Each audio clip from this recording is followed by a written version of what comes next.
नमस्कार दोस्तों, स्वागत है आपका आज के बेहद बड़ी खबर में, जिसमें सबसे पहली खबर में हम आपको बताएंगे योगी पर भड़के चंद्रशेखर, बोले अभी तक परिवारों से क्यों नहीं मिलने गए सीएम योगी, दलितों से बदबू आती है क्या। इसी प्रकार दूसरी बड़ी खबर में आपको बताएंगे राहुल गांधी का पीएम मोदी पर वार, अकेले टनल में हाथ हिलाना छोड़े, अपनी चुप्पी तोड़े। तीसरी बड़ी खबर में आपको बताएंगे हाथरस में फंसी योगी सरकार, हलफनामे को कांग्रेस ने बताया सफेद झूठ। जी हां दोस्तों, लेकिन खबर में आगे बढ़ने से पहले अगर आपको भी ऐसा लगता है कि योगी सरकार हाथरस कांड में किसी को बचाने की कोशिश कर रही है, तो आप अभी इस वीडियो को लाइक कीजिए, इस चैनल को सब्सक्राइब कीजिए और घंटी बजाएं और कमेंट में लिखें जय हिंद। रुक करते हैं पहली खबर की तरफ। योगी पर भड़के चंद्रशेखर, बोले अभी तक परिवार से मिलने क्यों नहीं आए सीएम, दलितों से बदबू आती है क्या। जी हां दोस्तों, हाथरस कांड के बाद पूरे उत्तर प्रदेश में आक्रोश है। लोग पीड़िता के साथ सरकार के बर्ताव को लेकर नाराज हैं। ऐसे में भीम आर्मी प्रमुख चंद्रशेखर आजाद ने सरकार पर आरोप लगाते हुए कहा है कि अभी तक पीड़ित परिवार से मिलने मुख्यमंत्री क्यों नहीं आए, दलितों से बदबू आती है क्या। चंद्रशेखर ने आरोप लगाया है कि जिन्होंने गलत किया है उन्हें सजा मिलनी चाहिए। जब मामला सीबीआई को दे दिया हो तो एसआईटी की टीम अभी क्यों काम कर रही है। वहीं दूसरी तरह मामला सीबीआई के पास है तो जातीय पंचायतें क्यों हो रही हैं। पीड़ित परिवार को सीबीआई पर भरोसा नहीं है, इसलिए इस मामले की न्यायिक जांच होनी चाहिए। आजाद का आरोप है कि मुख्यमंत्री ने अब तक पीड़ित परिवार को लखनऊ क्यों नहीं बुलाया, दलितों से क्या बदबू आती है क्या। कहीं ऐसा ना हो कल इस मामले को ऑनर किलिंग घोषित कर दिया जाए। सरकार पीड़िता को न्याय नहीं दिला सकी, इसलिए अब आरोप लगा रही है। वह कहते हैं कि लंबे वक्त तक केस दर्ज नहीं किया गया, मुख्यमंत्री इतने दिनों तक क्या कर रहे थे।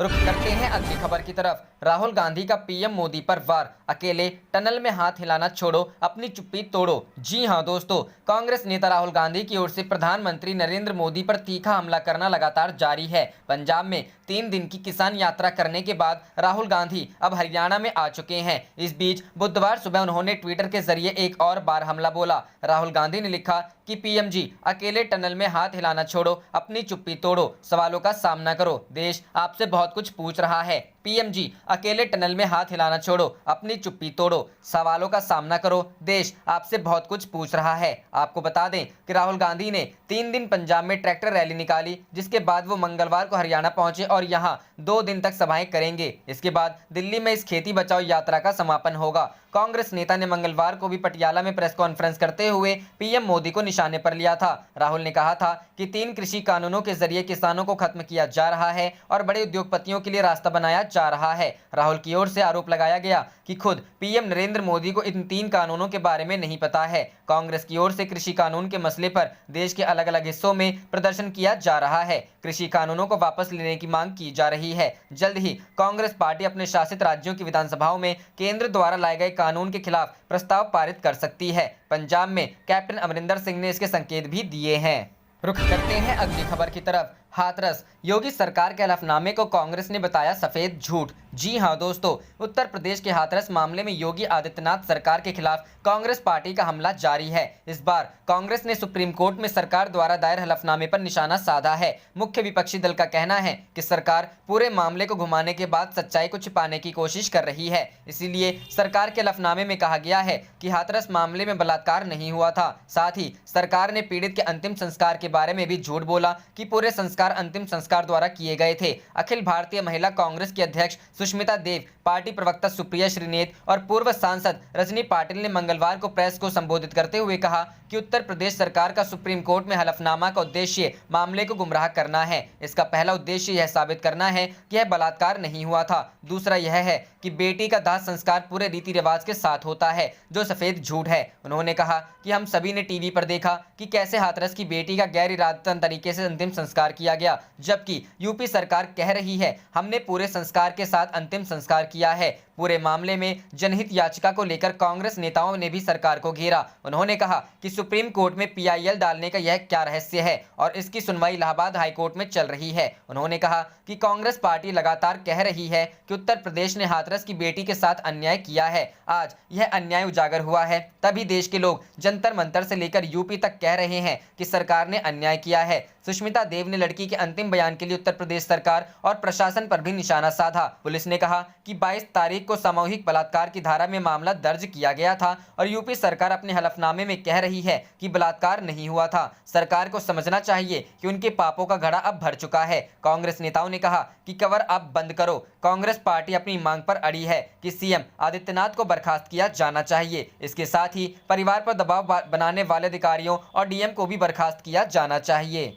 रुख करते हैं अगली खबर की तरफ। राहुल गांधी बोले, सत्ता में होती कांग्रेस तो चीन को 15 मिनट में फेंक देते बाहर, पीएम मोदी है कायर। जी हां दोस्तों, हरियाणा के कुरुक्षेत्र में कृषि कानूनों के खिलाफ विरोधी रैली में कांग्रेस के पूर्व अध्यक्ष राहुल गांधी शामिल हुए। इस दौरान उन्होंने भारत और चीन के बीच बॉर्डर पर तनाव को लेकर केंद्र सरकार पर निशाना साधा है। कांग्रेस नेता ने चीन के साथ सीमा पर चल रहे गतिरोध को लेकर मंगलवार को प्रधानमंत्री नरेंद्र मोदी के खिलाफ अपने हमले तेज करते हुए कहा कि अगर संपर्क सत्ता में होता तो पड़ोसी देश की हमारे देश की ओर आंख उठाकर देखने की हिम्मत नहीं होती। राहुल गांधी ने यह भी दावा किया कि चीन के हमारे देश में घुसकर हमारे सैनिकों को मारने की हिम्मत इसलिए हुई क्योंकि मोदी ने देश को कमजोर बना दिया है। पूर्वी लद्दाख में करीब 5 महीने से जारी गतिरोध को लेकर केंद्र सरकार पर कटाक्ष करते हुए गांधी ने कहा कि कांग्रेस नीति संपर्क सरकार के शासनकाल में चीन की हमारे देश की सीमा में घुसने की हिम्मत नहीं होती। अगर संपर्क सत्ता में होता तो हमने चीन को वहां से कब का भगा दिया होता। इसमें 15 मिनट भी नहीं लगते। अपनी खेती बचाओ यात्रा के तहत पिहोवा से यहां अपने अंतिम पड़ाव पहुंचकर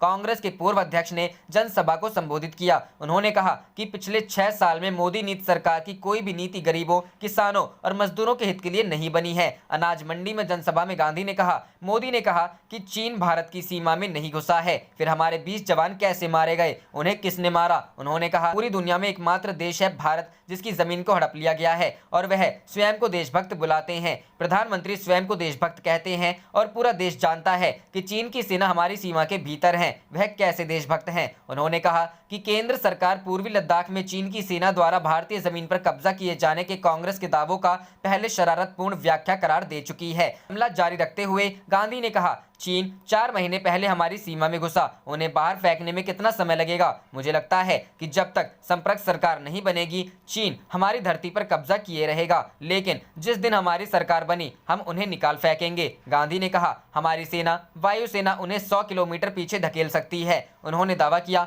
कि प्रधानमंत्री को देश, उसके किसानों और मजदूरों की ताकत का अंदाजा नहीं है और उन्हें सिर्फ अपनी छवि की चिंता है। गांधी ने कहा वह तस्वीरें लेते हैं और आपने देखा होगा कि खाली सुरंग की ओर उन्हें हाथ हिलाते हुए। कांग्रेस नेता हाल ही में हिमाचल प्रदेश में अटल सुरंग के उद्घाटन समारोह के संदर्भ में बोल रहे थे। केंद्र के नए कृषि कानूनों के खिलाफ रविवार से कई जगह ट्रैक्टर चला चुके राहुल गांधी ट्रैक्टर से ही हरियाणा पहुंचे, जहां उन्होंने 2 जनसभाओं को संबोधित किया।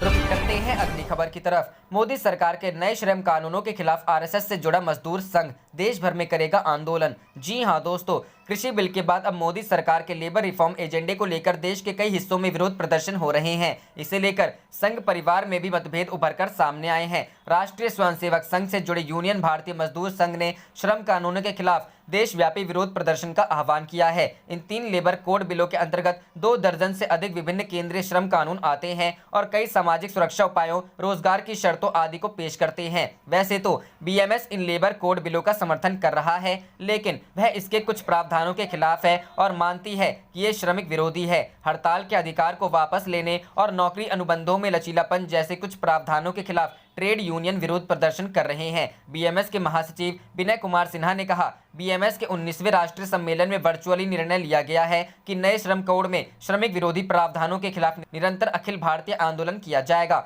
सम्मेलन में तय किया गया है कि सरकार से नए श्रम कानूनों से मजदूर विरोधी प्रावधानों को तुरंत वापस लेने की मांग की जाएगी। संगठन बीएमएस और अन्य ट्रेड यूनियनों के साथ एक परामर्श बैठक बुलाना चाहता था ताकि श्रमिकों और उद्योग दोनों के लिए श्रम कोड को लाभकारी बनाया जा सके। बीएमएस 10 अक्टूबर से 16 अक्टूबर तक देशव्यापी चेतावनी सप्ताह कार्यक्रम आयोजित करेगा। इसके बाद 28 अक्टूबर से देशव्यापी विरोध प्रदर्शन करने का फैसला किया है। सिन्हा ने कहा, अगर सरकार श्रमिकों की आवाज सुनने के लिए तैयार नहीं है तो हम हड़ताल के अधिकार को वापस लेने और अन्य श्रम अधिकारों की रक्षा के लिए देश भर में निरंतर आंदोलन करेंगे। इससे पहले बीएमएस के जोनल सेक्रेटरी पवन कुमार ने कहा था कि जिस तरह से सरकार ने 3 लेबर कोड बिल पारित किए हैं, हम उसका विरोध करते हैं। सरकार ने लेबर कोड बिल जल्दबाजी में पारित कराए, जो ठीक नहीं है। इस पर विस्तार से चर्चा नहीं हो पाई। सरकार ने हमारी महत्वपूर्ण मांगे नहीं मानी है। हमने मांग की थी कि सोशल सिक्योरिटी कोड के तहत मजदूरों को सामाजिक सुरक्षा की व्यवस्था यूनिवर्सलाइज करनी चाहिए, यानी देश के हर मजदूर को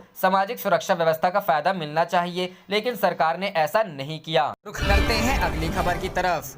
10 लाख रोजगार के वादे को नीतीश ने बताया हास्यास्पद। तेजस्वी बोले, सीएम को बेरोजगारी पर बात करने में शर्म आती है। जी हां दोस्तों, बिहार विधानसभा चुनाव को लेकर महागठबंधन और एनडीए में सीटों का बंटवारा हो गया है। एनडीए में सीटों के बंटवारे को लेकर सीएम नीतीश कुमार आज बीजेपी नेताओं के साथ प्रेस कॉन्फ्रेंस कर रहे थे। इसी दौरान उनसे सवाल पूछा गया कि आरजेडी ने 10 लाख नौकरियां देने का वादा किया है। इसके जवाब में नीतीश ने कहा कि यह बेहद हास्यास्पद है। अब नीतीश कुमार के इस रिएक्शन पर आरजेडी नेता तेजस्वी यादव ने पलटवार किया है। तेजस्वी ने कहा कि आदरणीय नीतीश कुमार जी को बेरोजगारी पर बात करने में भारी शर्म आती है। इतनी शर्म तो उन्हें कुर्सी खातिर पाला बदलने में भी नहीं आती। बता दें कि तेजस्वी यादव ने ऐलान किया है कि पहली कैबिनेट में पहली कलम से बिहार के 10 लाख युवाओं को नौकरी देंगे। उन्होंने कहा था कि बिहार में 4,50,000 रिक्तियां पहले से ही हैं। शिक्षा, स्वास्थ्य, गृह विभाग सहित अन्य विभागों में राष्ट्रीय औसत के मानकों के हिसाब से बिहार में अभी 5,50,000 नियुक्तियों की अत्यंत आवश्यकता है।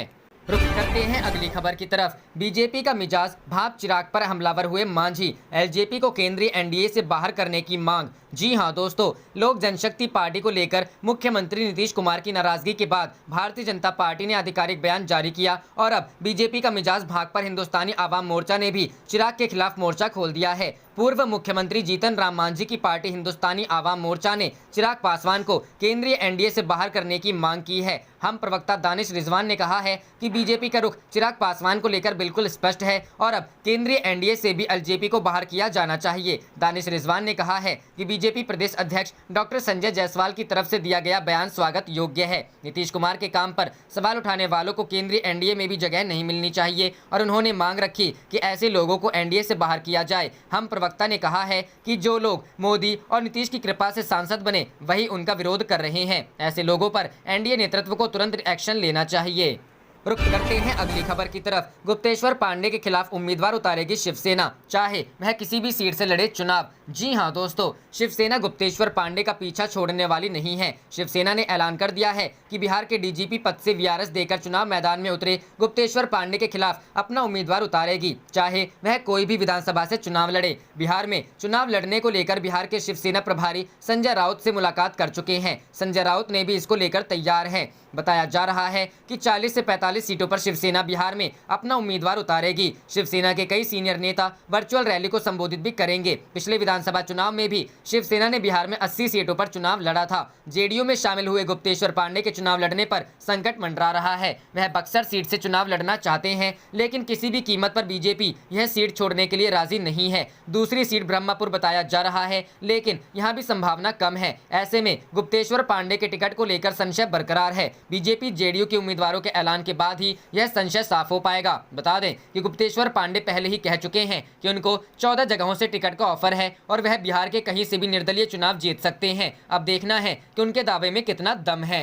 रुख करते हैं अगली खबर की तरफ। राजद ने प्रथम चरण के सभी प्रत्याशियों को थमाया सिंबल, दूसरे चरण की सीटों पर मंथन शुरू। जी हां दोस्तों, राजद ने प्रथम चरण की अपनी सभी सीटों पर प्रत्याशियों की घोषणा कर दी है। पहले चरण की कुल 71 सीटों में से राजद के हिस्से 41 सीटें आई हैं। मंगलवार को लगभग सभी प्रत्याशियों को सिंबल दे दिए गए हैं। सोमवार की देर रात तक राजद ने अपने 32 प्रत्याशियों को सिंबल दिए थे। मंगलवार को बाकी बचे 9 प्रत्याशियों को भी सिंबल दे दिए गए। अब राबड़ी देवी के आवास पर दूसरे चरण के उम्मीदवार तय करने की कवायद जारी है। इन विधायकों के कटे टिकट, राजद ने अपने कुछ विधायकों के टिकट भी काटे हैं। इनमें अकदुमपुर विधायक सूबेदार दास, बड़हरा विधायक सरोज कुमार, ओबरा के वीरेंद्र कुमार शामिल हैं। अतरी विधायक कुंती यादव की जगह उनके पुत्र अजय यादव को टिकट दिया गया है। इसी तरह संदेश विधायक अरुण यादव के बदले उनकी पत्नी किरण देवी को प्रत्याशी बनाया गया है। इसके पहले राजद ने प्रथम चरण की अपनी जीती हुई सीटों में से अरवल, काराकाट, पालीगंज एवं आरा को माले को दे दिया गया था, जिसके चलते उसके 4 विधायक बेटिकट हो गए थे। पालीगंज के विधायक जयवर्धन यादव ने पहले ही राजद छोड़कर जेडीयू की सदस्यता ले ली थी। राजद के प्रदेश अध्यक्ष जगदानंद सिंह के पुत्र सुधाकर कुमार सिंह को राजद ने रामगढ़ से अपना प्रत्याशी बनाया है। वहीं राजद के वरिष्ठ नेता शिवानंद तिवारी के पुत्र राहुल तिवारी को शाहपुर से प्रत्याशी बनाया गया है। पूर्व विधायक व दुष्कर्म की सजा काट रहे राजवल्लभ यादव की पत्नी विभा देवी को राजद ने नवादा से टिकट दिया है। मोकामा से अनंत सिंह राजद के टिकट पर चुनाव लड़ेंगे। संदेश के विधायक अरुण यादव की पत्नी किरण देवी को टिकट दिया गया है। रुख करते हैं अगली खबर की तरफ। बिहार में पहली बार एक साथ 4 चुनाव, दोनों हाथों में लगेगी अमिट स्याही। जी हां दोस्तों, बिहार में यह पहला मौका है जब 4 चुनाव एक साथ हो रहे हैं। इनमें बिहार विधान परिषद के स्नातक निर्वाचन क्षेत्र और विधान परिषद के शिक्षक निर्वाचन क्षेत्र, बिहार विधानसभा का आम चुनाव और वाल्मीकि नगर संसदीय क्षेत्र का उपचुनाव शामिल है। चुनाव आयोग ने इन सभी चुनावों को देखते हुए अमिट स्याही लगाने का प्रावधान तय कर दिया है। अपर मुख्य निर्वाचन पदाधिकारी संजय कुमार सिंह ने मंगलवार को प्रेस कॉन्फ्रेंस में इसकी जानकारी दी। प्राप्त जानकारी के अनुसार चुनाव आयोग के निर्देशानुसार बिहार विधान परिषद के स्नातक निर्वाचन क्षेत्रों के मतदाताओं को मतदान के दौरान दाहिने हाथ की तर्जनी पर अमिट स्याही लगाई जाएगी। वहीं बिहार विधान परिषद के शिक्षक निर्वाचन क्षेत्र के मतदाताओं को दाहिने हाथ की मध्यमा अंगुली में अमिट स्याही लगाई जाएगी, जबकि बिहार विधानसभा आम चुनाव के मतदाताओं एवं वाल्मीकि नगर लोकसभा सीट के उपचुनाव को लेकर बाएं हाथ की तर्जनी पर इसे लगाई जाएगी। अपर मुख्य निर्वाचन पदाधिकारी श्री सिंह ने बताया कि चूंकि विधानसभा आम चुनाव और लोकसभा सीट के उपचुनाव के दौरान एक ही मतदाता 2 अलग-अलग चुनावों के लिए मतदान करेंगे, इसलिए उन्हें एक बार ही अमिट स्याही लगाई जाएगी। इन दोनों चुनावों के लिए एक बूथ पर 2 अलग-अलग ईवीएम की व्यवस्था होगी। रुख करते हैं अगली खबर की तरफ। सुप्रीम कोर्ट ने हाथरस कांड को बताया भयानक, यूपी सरकार से इन मुद्दों पर मांगा हलफनामा। जी हां दोस्तों, हाथरस सामूहिक दुष्कर्म मामले में आज उच्चतम न्यायालय ने जनहित याचिका पर सुनवाई की। सुनवाई के दौरान अदालत ने इस मामले को भयानक बताया। अदालत ने उत्तर प्रदेश सरकार से पूछा कि वह ये बताए कि हाथरस मामले के गवाहों की कैसे सुरक्षा की जा रही है। फिलहाल मामले की SIT जाँच चल रही है। सुनवाई से पहले राज्य सरकार ने अदालत में हलफनामा दाखिल किया। इसमें बताया गया कि संभावित दंगों के कारण प्रशासन ने पीड़िता के परिवार को रात में शव का अंतिम संस्कार करने के लिए मना लिया था।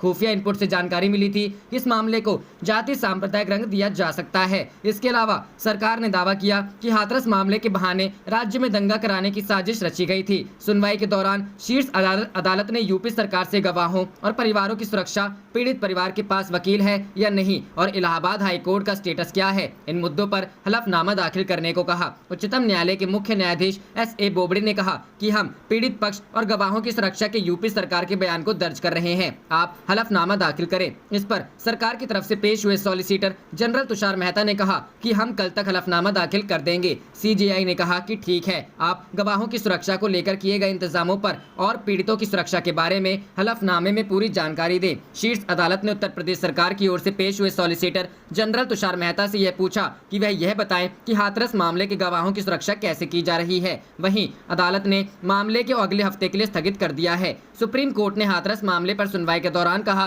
कि यह बेहद ही भयानक घटना है। हम अदालत में दोहराए जाने वाले तर्क नहीं चाहते हैं। न्यायालय ने हाथरस मामले में कहा कि हम इलाहाबाद उच्च न्यायालय के समक्ष कार्यवाही के दायरे में सभी से सुझाव चाहते हैं और हम इसका दायरा बढ़ाने के लिए क्या कर सकते हैं। उत्तर प्रदेश सरकार ने आज उच्चतम न्यायालय में हलफनामा दायर किया है। इसमें सरकार का कहना है कि अदालत को हाथरस की लड़की के साथ कथित दुष्कर्म और हमले की CBI जांच के निर्देश देने चाहिए। राज्य सरकार का कहना है कि वो मामले की निष्पक्ष जांच करवा सकती है, लेकिन निहित स्वार्थ जांच को पटरी से उतारने के उद्देश्य से कोशिश कर रहे हैं। हलफनामे में कहा गया है कि अदालत को मामले की CBI जांच की निगरानी करनी चाहिए।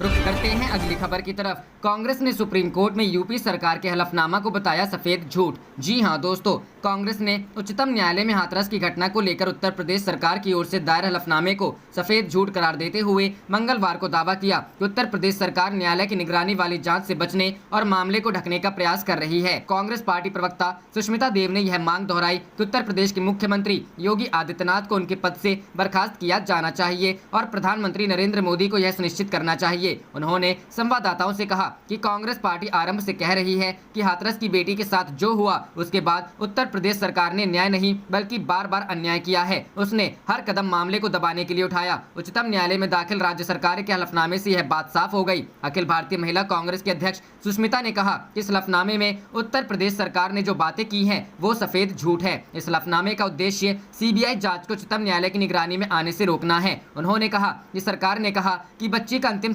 संस्कार पूरे रीति रिवाज के साथ किया गया, जबकि यह सफेद झूठ है। पूरे देश ने देखा कि रात के अंधेरे में लड़की का अंतिम संस्कार किया गया। हलफनामे को तैयार करने वाले उत्तर प्रदेश सरकार के अधिकारियों के खिलाफ अदालती अवमानना का मामला दर्ज किया जाना चाहिए। सुष्मिता ने दावा किया कि यह भी झूठ कह दिया गया कि बच्ची के साथ बलात्कार नहीं हुआ। लड़की ने मरने से पहले दिए अपने आखिरी बयान में कहा था कि उसके साथ सामूहिक दुष्कर्म किया गया। हम योगी आदित्यनाथ सरकार के इस रुख की कड़ी निंदा करते हैं। कांग्रेस प्रवक्ता सुप्रिया श्रीनेत ने दावा किया कि भाजपा के कई नेता और उसके आईटी प्रकोष्ठ ने पीड़िता को बदनाम करने का प्रयास किया है। उन्होंने यह भी आरोप लगाया कि उत्तर प्रदेश के अधिकारियों ने हलफनामा तैयार करने के लिए अमेरिका के ब्लैक लाइव्स मैटर आंदोलन से संबंधित मामलों की शब्दवालियों का इस्तेमाल किया और वहां के तथ्यों को यहां कॉपी पेस्ट कर दिया गया। रुख करते हैं अगली खबर की तरफ। आपने प्रदेश भर में किया प्रदर्शन, राष्ट्रपति को ज्ञापन भेज, राष्ट्रपति शासन लगाने की मांग। जी हां दोस्तों, हाथरस की गुड़िया के पीड़ित परिवार का हालचाल लेने गए आम आदमी पार्टी के सांसद व प्रदेश प्रभारी संजय सिंह, दिल्ली विधानसभा में सत्ता पक्ष की मुख्य सचेतक राखी बिड़लान, विधायक अजय कुमार और कैबिनेट मंत्री राजेंद्र पाल गौतम पर सत्ता के संरक्षण में हुए कायराना हमले के खिलाफ मंगलवार को आम आदमी पार्टी कार्यकर्ताओं ने पूरे प्रदेश में सभी जिला मुख्यालयों पर प्रदर्शन किया। आप देख रहे थे आपका अपना चैनल जय हिंद जय भारत।